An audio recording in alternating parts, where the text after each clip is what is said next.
Olá, pessoal, boa noite. Bem-vindos ao nosso último dia de live, de esquenta para o aulão das Defensorias Públicas da Bahia e de Goiás. Foram 2 semanas inteiras dedicadas a vocês, ao ensino dos direitos humanos, do sistema interamericano e ao perfil da Defensoria Pública, com um bate-papo com vários defensores sobre atuação institucional. Espero que tenha sido tão proveitoso para vocês quanto foi para mim. Quem quiser se inscrever para o aulão amanhã, ainda dá tempo. cursosprofdanielemaia@gmail.com. É só mandar e-mail para lá e fazer a inscrição. A aula começa amanhã, às 14 horas, e termina às 18. Depois vai ficar gravada e vai ser disponibilizada no meu canal do YouTube. Agradeço aí aos que começaram a entrar. Queria falar que hoje a live vai ser muito especial, porque vai ser com uma grande amiga minha, Maria Moed. Ela é advogada civilista. Acabou de aparecer aqui. Vou te chamar, Maria, para a live. E ela vai contar um pouquinho pra gente sobre a atuação dela, sobre liberdade de expressão, alguns casos concretos que ela atuou, alguns conceitos que costumam ser trabalhados nesse tema. Ei, Maria, Oi, tudo Dani. bem? Tudo bem? Muito Tudo feliz ótimo com com você você. aqui. Te agradeço muito ter aceitado o convite para participar. Já estava contando para eles que essa live é muito especial. Uma grande amiga minha, super mega inteligente, com vários casos importantes para contar para gente. E vou passar a palavra para você se apresentar. Obrigada, amiga. Dani, acima de tudo, é uma grande amiga minha. A gente tem uma trajetória de vida aí juntas, de muitas coisas boas e alguns percalços, né, amiga? Mas a gente, acima de tudo, tem sempre essa amizade aí, essa troca de conteúdo. E eu vou me apresentar, eu me chamo Maria. Eu sou advogada atualmente, mas eu estudei para concurso público durante alguns anos da minha vida. E de uns anos para cá, de um tempo para cá, eu resolvi mudar um pouco o rumo da minha vida. Mas eu digo que quem tem um propósito, né? Esse propósito nunca morre. Eu sempre quis ser defensora pública. Eu sei que essa live em especial né, mexe com o coração de vocês e mexe com o meu também, porque é uma live de esquenta para as 2 defensorias públicas. E é isso, assim, eu resolvi mudar o rumo da minha vida, mas não deixei o meu propósito morrer. Eu realmente sempre tive essa vontade, né, de ajudar pessoas em situação de injustiça, de dar voz àqueles que não têm. E eu acho que eu consegui meio que transformar isso, redirecionar isso para a advocacia. Bom, Nossa, isso. que legal. É muito importante ver isso, que a gente pode ajudar pessoas em vários ramos do direito, né? Com vários ramos da advocacia, até eu como professora. Então, a Defensoria Pública é uma instituição linda e tem outras formas da gente fazer parceria com a Defensoria Pública ou atuar em alguns ramos em paralelo. Então, eu acho que é uma excelente forma de encerrar essas 2 semanas de live falando de direitos humanos de novo e hoje da liberdade de expressão, que é um direito humano tão importante para a garantia de tantos outros. E aí eu queria que você começasse, não sei o que você quer falar, se você quer falar de conceito, começar com conceito, ou da sua experiência na sua atuação na advocacia, pode escolher. Então, Dani, eu achei legal a gente começar com um pouco, já que tem um pessoal, né, que está estudando para concurso, eu quis trazer um tema bem para o pessoal poder aproveitar isso, né, também para os estudos. Então, eu trouxe uma parte um pouco teórica para a gente trazer um pouquinho sobre liberdade de expressão, e principalmente liberdade de expressão, né, porque na verdade a gente aprende, principalmente quem estuda para concurso, que direito é uma coisa só, né, todos os ramos do direito têm uma interseccionalidade que acaba tudo se comunicando. Então, eu vim trazer para vocês hoje, a princípio, assim, para depois trazer o meu caso concreto de atuação, que é super legal. Então, eu vim trazer primeiro para vocês a gente fazer um apanhado da liberdade de expressão no direito constitucional, cotejando com direito constitucional, com direitos humanos e direito civil, né? E a gente pode começar a falar, né, que o direito de liberdade de expressão ele é um dos direitos realmente mais importantes, né, para a concretização e para a manutenção do Estado democrático de direito, né? Não existe Estado democrático de direito sem liberdade de expressão. E além disso, né, a doutrina majoritária, e já foi até reconhecido pelo STF, até num parecer da Débora Duprat, que foi a época procuradora da República, principalmente naquele julgado da Marcha da Maconha, ela diz que o direito à liberdade de expressão ele pode ser considerado um metadireito, né? Que aí a gente pode dizer o que seria um metadireito. Seria um direito que, na verdade, ele instrumentalizaria, né, outros direitos, né? Na verdade, tudo advém de liberdade de expressão. O direito à liberdade de imprensa advém do direito à liberdade de expressão. O direito à liberdade de crença, liberdade de religião, liberdade de reunião. Então, o direito de liberdade de expressão, ele irradiaria para inúmeros princípios e direitos, né, do direito constitucional e dos direitos humanos. É interessante a gente pensar isso, porque especificamente para essas duas provas, o que não é muito comum, no edital que fala do sistema interamericano, eles citam expressamente a relatoria para a liberdade de expressão. Então, a comissão ela tem várias relatorias especiais, né, de pessoas em situação de rua, LGBTQIA+, índios, mas no edital está expressamente prevista a relatoria para a liberdade de expressão. Então, isso faz a gente pensar que é um tema de relevância para esses dois concursos e, como a Maria falou, é um tema muito importante para a democracia, é um tema muito importante para a liberdade de imprensa, a manutenção das instituições democráticas. Inclusive, a comissão fez uma manifestação sobre o assassinato de um jornalista lá em Goiás, em 2012, era um jornalista esportivo, ele foi assassinado saindo do trabalho, e ela citou a Declaração de Princípios para a Liberdade de Expressão e se manifestou mostrando o quanto aquilo era grave, né? Que claro que o assassinato de uma pessoa é sempre grave, mas o assassinato de uma pessoa que trabalha com a liberdade de expressão, ela gera uma censura indireta nas outras, né? Um medo de não poder se manifestar também. Que é o efeito resfriador, né? Que a gente vai falar um pouquinho mais à frente. É o chilling effect, né? Que a Corte já considerou em alguns casos. Mas a gente fala mais pra frente, eu quero que você me conte aí o negócio do medo Bush, os outros casos. Mas a liberdade de expressão, então, já que é um metadireito, mas a gente pode falar que a liberdade de expressão seria um direito absoluto, né? Ou será que ele estaria limitado?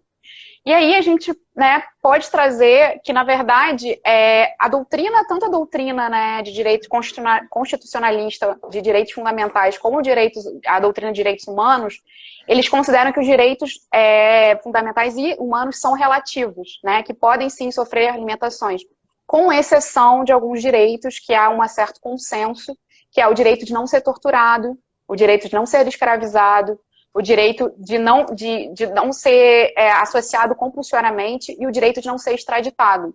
Esses 4 direitos, há uma espécie de consenso na doutrina que seriam, sim, direitos absolutos, e não direitos que não poderiam ser relativizados. Mas, a princípio, os direitos são, então, relativos, né? Na nossa Constituição não há parâmetros definidos, expressos, né, a respeito da limitação de cada conteúdo, de cada princípio, né, constitucional e cada direito fundamental.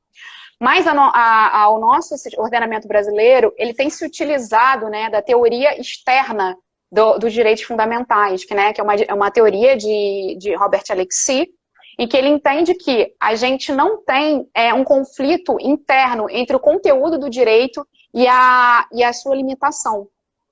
Na verdade, você tem um conflito externo. Você precisa analisar o caso concreto para saber qual direito, fazendo uma ponderação, né, de direitos, qual direito, naquele caso concreto, deveria prevalecer, né? Mas já a Corte Interamericana, né, o Sistema Interamericano de Direitos Humanos, na Convenção Interamericana de Direitos Humanos, já traz uma coisa diferente que a Constituição não traz, essa coisa expressa, né, se pode ou não haver limitações. Na verdade, o que eu falei antes da Constituição é que há sim, né, uma vertente hermenêutica de interpretação. Os intérpretes utilizam-se dessa teoria externa ou relativa dos direitos fundamentais. Mas nos direitos humanos, a gente tem na própria CAD, né, na própria Convenção Americana de Direitos Humanos, o princípio da vedação de abusos de direitos fundamentais. Então, lá, principalmente no seu artigo 29 e no artigo 32.2, né, da CAD, tem lá essa vedação ao abuso de direitos fundamentais, onde a CAD, a Convenção, diz expressamente que nenhum direito humano pode ser invocado quando diminuir o regime protetivo geral dos direitos humanos. Né? Que é o princípio pro persona aí, né? Princípio pro homine ou pro persona. Exatamente. E, além disso, na própria liberdade de expressão, no artigo 13, né, onde ele traz na Convenção Americana, ali na próprio artigo 13 da Convenção Americana, onde traz o princípio da liberdade de expressão, ali mesmo já tem alguns parâmetros limitadores da liberdade de expressão, o que eles entendem que poderia ter uma limitação à liberdade de expressão. E aí, nos seus no artigo 13.2 e no artigo 13.4 e ponto 5, ali tem um rol, né, de hipóteses em que poderia haver uma espécie de limitação aos direitos fundamentais, né? Que é principalmente quando tem algum discurso de ódio, incitamento à guerra, incitamento à apologia ao ódio nacional, essas questões mesmo de discurso de ódio, né? E principalmente também em situações em que há um desrespeito a outros direitos, né, da personalidade dos indivíduos, como, né, o direito à reputação, o direito das outras pessoas. E é legal isso, porque como a CAD, ela é um componente do nosso ordenamento jurídico, a gente consegue interpretar a liberdade de expressão que é prevista de forma mais simples na Constituição, com esse direito do artigo 13, que tem mais ramificações, mais detalhes de como ele deve ser exercido.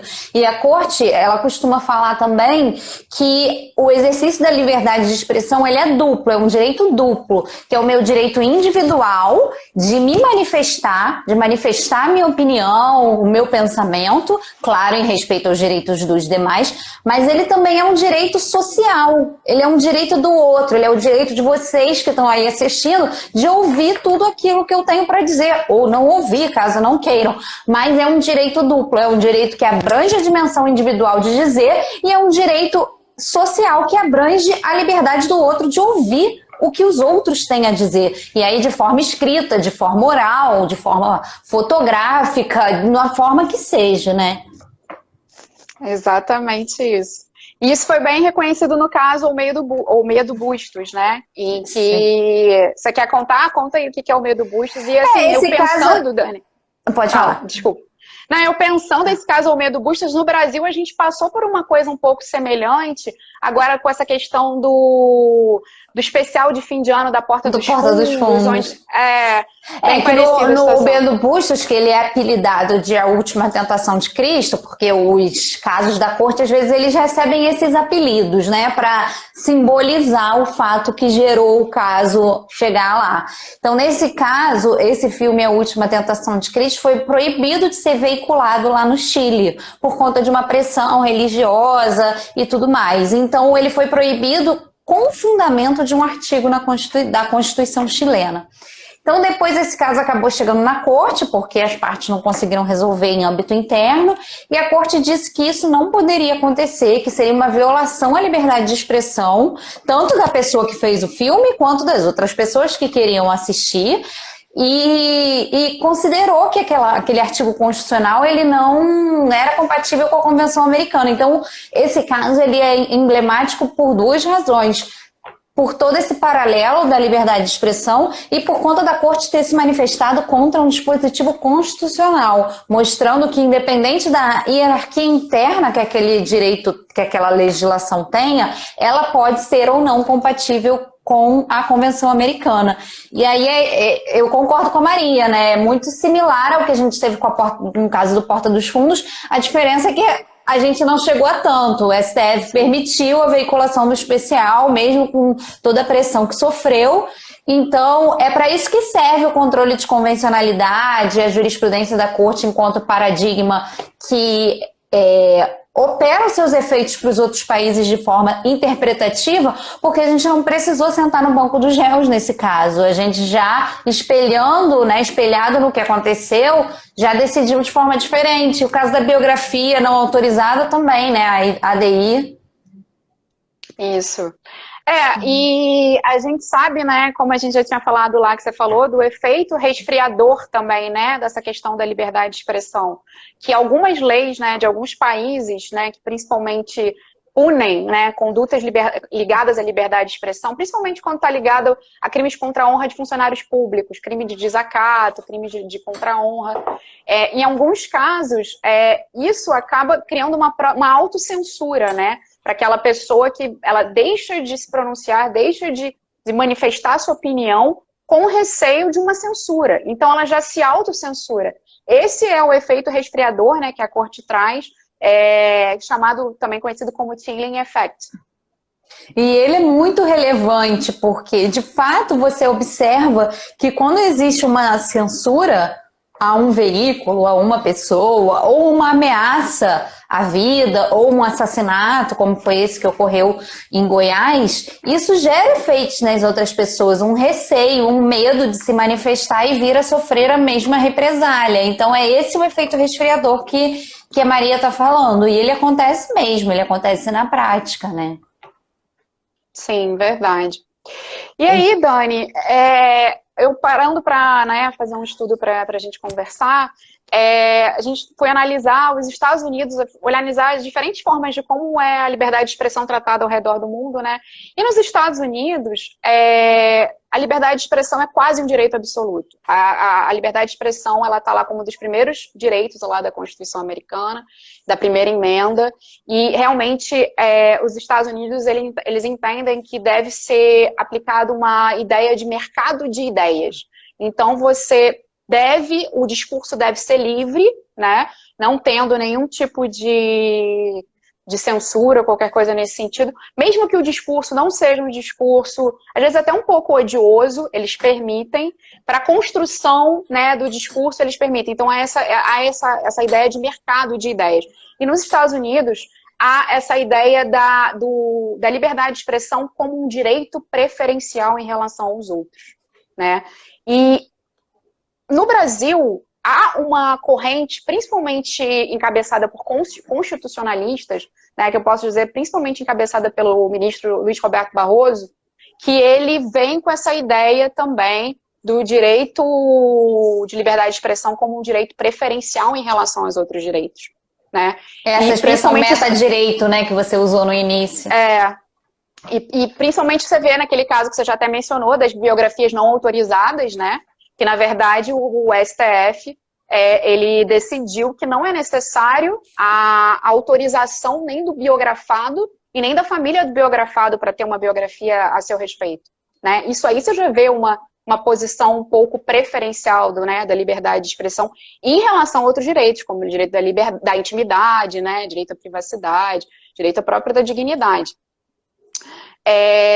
Mas me conta um pouco agora da sua atuação, assim, você tem trabalhado com casos de mídia, né, de redes sociais e tal, a violação da liberdade de expressão nesses espaços.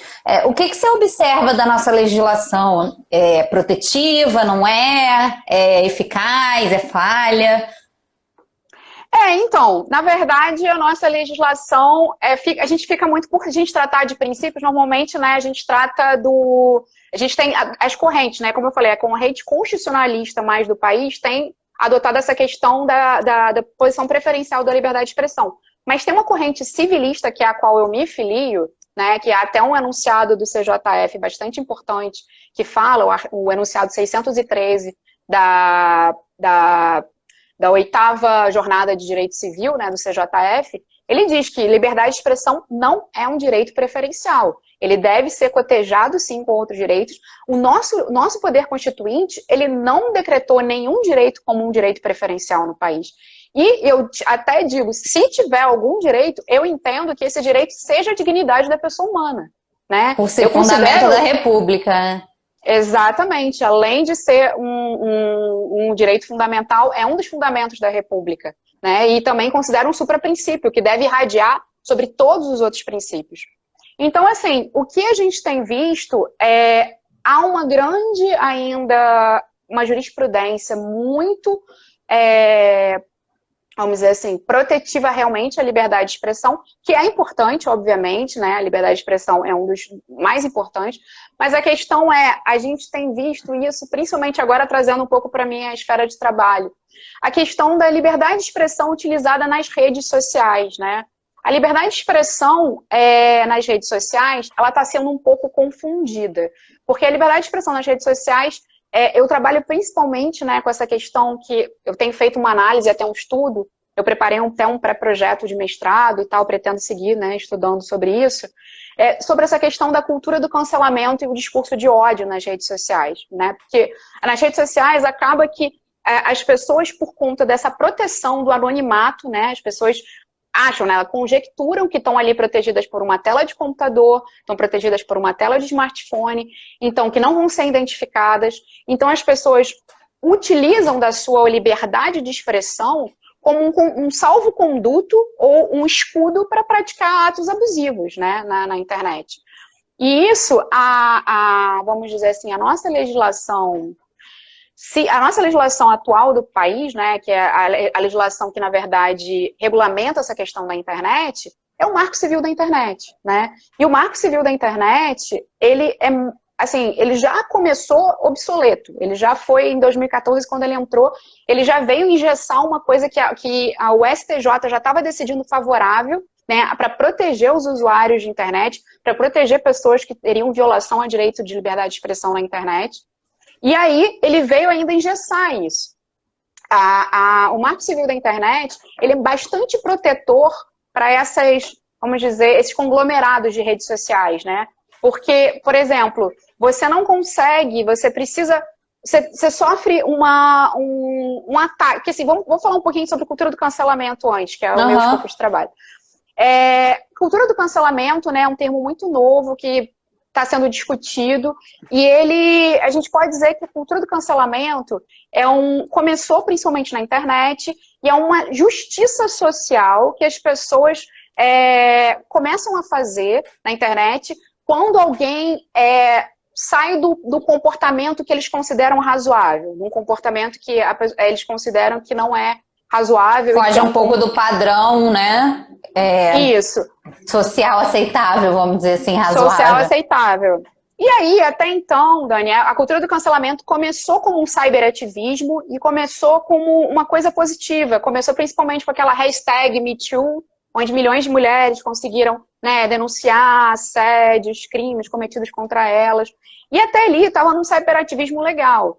Mas depois, né, com o decorrer, foi começando a haver um desvirtuamento disso, e as pessoas começaram a utilizar, principalmente de hashtags, né? Hashtag é um hiperlink, né, que você tem nas redes sociais, que aquilo faz uma conversão de fluxo de informações. Então, pessoas de diversos lugares do mundo se conectam através dali, né? Se conectam através dali. E aí, aquilo ali pode ser tanto para o bem quanto para o mal, porque se você coloca uma hashtag, eu faço estudo de casos que até no Brasil, por exemplo, uma pessoa famosa ficou com uma hashtag fulano pedófilo. E essa hashtag viralizou, e imagina a pessoa ter que abrir e ficar olhando fulano pedófilo, sendo que o cara não é pedófilo, né? Jamais foi comprovado. Então, assim, são situações que você está sujeito, né, com essa questão da cultura do cancelamento e o discurso de ódio, sem ter uma regulamentação, né, efetiva, sem ter, na verdade, a gente pode dizer que está quase num terreno sem lei, né? Porque essas redes sociais, primeiro que elas não obedecem, já não obedecem à própria lei, a lei do Marco Civil. Posso falar por experiência própria, quando a gente pede informações,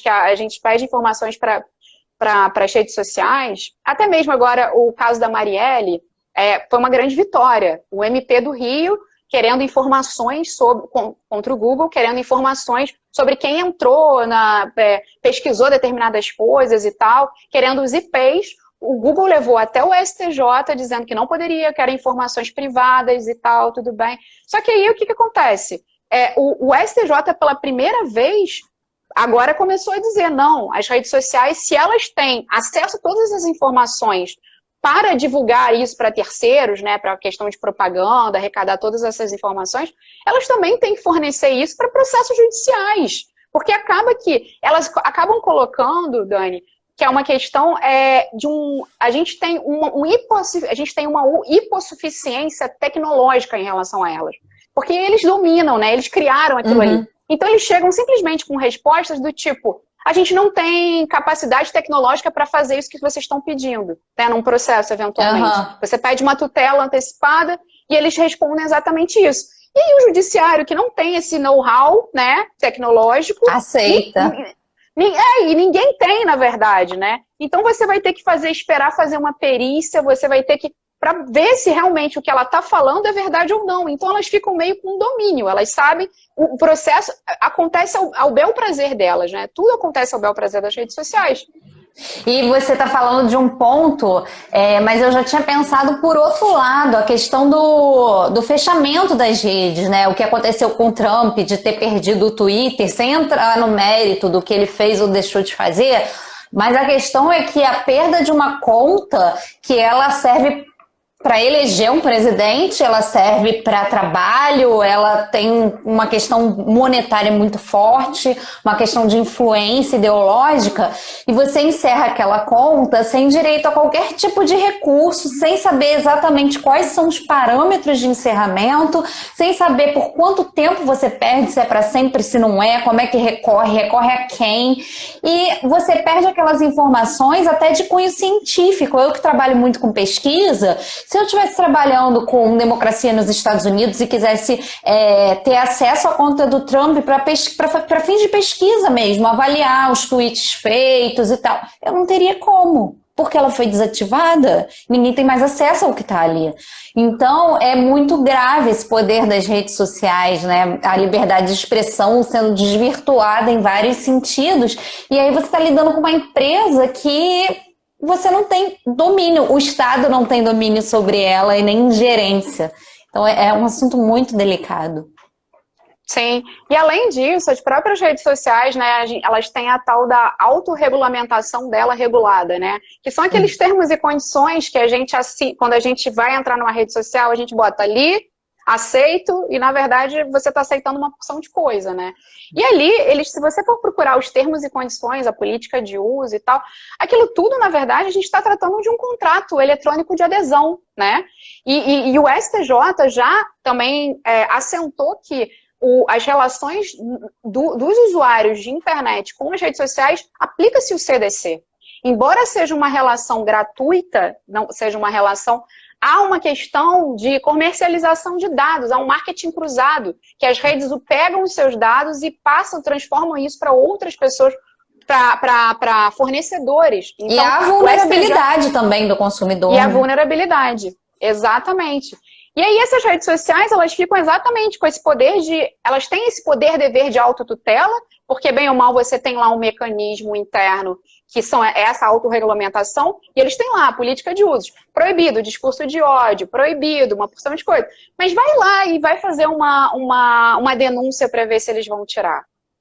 Entendeu? Fica uma coisa muito ao bel prazer deles. E além disso, né, Dani, que é uma coisa que é criticável, que, ao meu ponto de vista da corrente que eu me filio, que é a corrente civilista, que é um pouco criticável, é que, atualmente, o STJ deu uma certa engessada, porque o artigo 19 da Lei do Marco Civil da Internet, ela diz que você tem que, para você retirar algum tipo de conteúdo ofensivo e tal, você precisa indicar especificamente qual o conteúdo.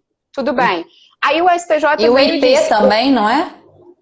Não, é o URL. Você tem que indicar a tal da URL. É o URL. Aí você indica o URL. Mas se você está diante de um caso que você não tem o URL, por exemplo, a própria hashtag, você tem uma disseminação de hashtags, e você precisa tirar aquilo do sistema. Como é que você tira uma hashtag de um sistema? Você não consegue, ainda mais se isso for reproduzido milhões e milhares de vezes, você não consegue identificar todas as URLs desse caso. Ligadas àquela hashtag. Então, realmente, isso acaba se tornando o que eu chamo de uma condição diabólica, né? Se a gente for fazer um paralelo com as provas diabólicas, né, do artigo 372 do CPC, a gente está falando de uma condição, porque é uma condição impossível de ser concretizada por um consumidor, por um usuário que está lá sendo agredido, que está lá, né, vendo as piores barbaridades sobre si próprio e não consegue identificar e não consegue retirar. Por quê? Ele não consegue identificar o URL daquilo ali. Então, já por si só, já vê que a lei, né, do Marco Civil da Internet tem inúmeras lacunas, né? É uma lei que ela é cheia de lacunas e que é necessário realmente uma nova regulamentação. E assim, já temos mais de 13 projetos de lei sobre isso, né, para a modificação. Mas eu acho que a dificuldade aí, para além da regulamentação, é que uma lei nunca vai conseguir seguir a velocidade de uma mudança de rede social, de mudança digital. Então, até a própria regulamentação, se vier por lei, ela não consegue seguir. Se vier por uma norma administrativa de mais fácil elaboração, pode até ser, mas ainda assim é muito difícil uma normativa jurídica positivada conseguir dar conta desse avanço digital que muda tão rápido, né? Exatamente. Então, é um assunto bem difícil de você dar uma solução. Sim, por isso que é importante também, né, Dani, que o judiciário, exatamente, o judiciário é o intérprete, né, da lei. E aí, na verdade, o judiciário tem que vir com uma hermenêutica, né, evolutiva, uma hermenêutica sistemática, concretizadora, porque não tem realmente como a gente continuar deixando passar todas essas violações que estão acontecendo com as pessoas no âmbito das redes sociais, né. E pra você ter uma ideia, por exemplo, o discurso de ódio. O discurso de ódio não tem uma legislação específica que determine o que é discurso de ódio, né? Mas a gente tem já numa lei, a lei que fala o que é cyberbullying. A gente tem a lei do cyberbullying, que diz exatamente ali o que pode vir acontecer para alguém estar cometendo um cyberbullying. E tudo isso acaba sendo muito violador dos direitos das personalidades das pessoas, né? O direito à honra, o direito à dignidade. E, em especial, no caso que eu trabalho, é um caso que envolve crianças, né? Então, são direitos que você vê usuários de internet por trás de um computador, né, que criou uma campanha de cultura do cancelamento, que é um linchamento virtual, né? As pessoas ali, elas julgam e condenam, porque o discurso de ódio é exatamente isso. A pessoa, ela não quer discutir, ela só quer condenar. Ela não quer trazer aquela discussão para ela. O discurso de ódio é isso. A pessoa, ela quer colocar ali aquele ódio, aquela coisa para fora, mas ela não quer vir discutir. E a questão principal... Não é uma discussão construtiva, né? É só a condenação antecipada mesmo. Sem prova, exatamente. Sem nada. E a cultura do cancelamento, Dani, principalmente com os jovens, é uma questão quase identitária. Porque, na verdade, assim, os jovens, eles nem estão pensando nas consequências daquilo ali. Eles nem estão pensando no que aquilo pode acontecer, nem se vão ser pegos, se os IPs deles mais pra frente vão poder ser investigados, vai ser pego. Eles estão, na verdade, ali, é uma questão realmente identitária. Bom, entrou na moda, vamos cancelar fulano, e aí começa. E aí eles na verdade, assim, é mais importante ele se ver cancelando e receber curtidas, né, do que você postou, do que realmente uma questão de responsabilidade, né? Uma responsabilidade sobre o que você está... Se o que eu estou dizendo faz jus à realidade ou não, se o que eu estou dizendo está ofendendo alguém ou não, está influenciando na vida de alguém, na carreira, no dia a dia, de uma família, né? Como você está falando de criança.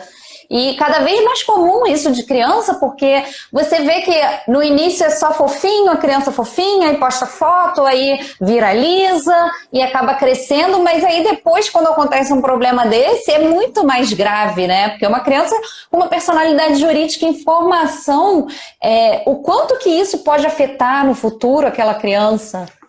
Sim, uma estigmatização total, né? E aquilo ali, o que cai na internet não sai nunca mais, né? Aquilo ali, o que está na internet, e fora a briga, né? Que a gente fica com essas redes sociais para conseguir extinguir um conteúdo, porque, como eu te falei, a discussão sai do jurídico e passa para uma questão tecnológica que tanto os advogados quanto o juiz não têm esse know-how, né? No caso especial que eu atuo, a gente teve uma sorte imensa, que tem o MP atuando, né, no caso, justamente por ter interesse capaz.